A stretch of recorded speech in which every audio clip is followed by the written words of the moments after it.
Este é o canal Caminhos do Pensamento, meu nome é Rafael. E aí pessoal, tudo bem com vocês? Ao vir aqui o parque hoje, né, eu me deparei com essa cena. Essa árvore enorme, ela tombou em cima desse local, né, que era um local coberto, né. Era o único local coberto que havia aqui no parque, né.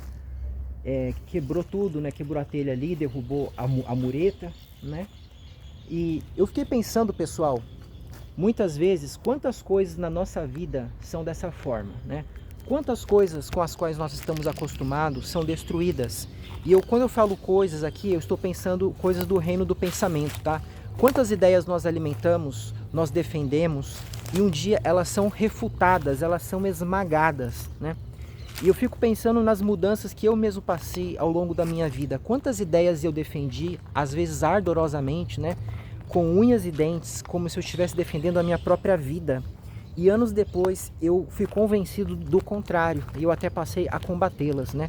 Quantas metamorfoses eu passei, né? E por quais outras eu passarei ainda, né? Eu realmente não sei.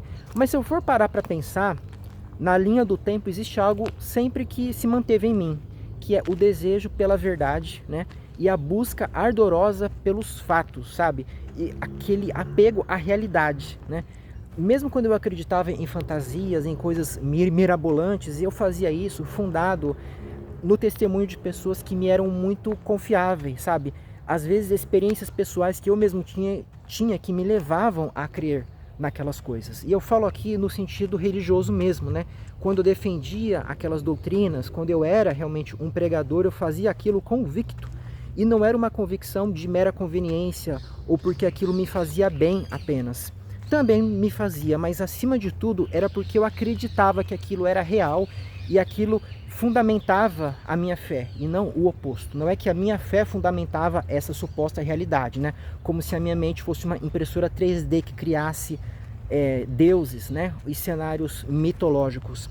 Mas eu acreditava naquilo porque eu achava que havia documentos históricos que corroboravam aquilo, né? E esses documentos estavam registrados ali no livro sagrado que eu pregava, né? E que aquele livro realmente só poderia ter sido inspirado por Deus, que não havia uma explicação mais razoável, né?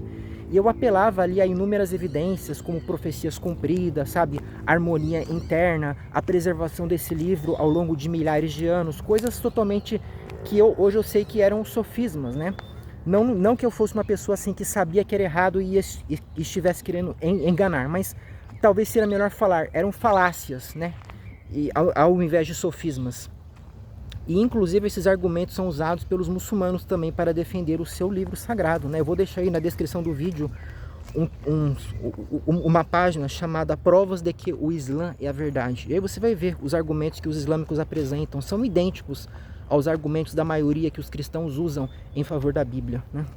E então isso é que realmente se manteve igual a mim em todo o momento, sabe? Era muito cômodo para mim continuar do jeito que eu estava, eu poderia até me alavancar financeiramente, né? Ser uma pessoa muito respeitada naquele meio, se eu quisesse progredir naquela carreira religiosa, mas realmente eu tive que abrir mão daquilo em favor do que eu fui convencido, né? A duras penas.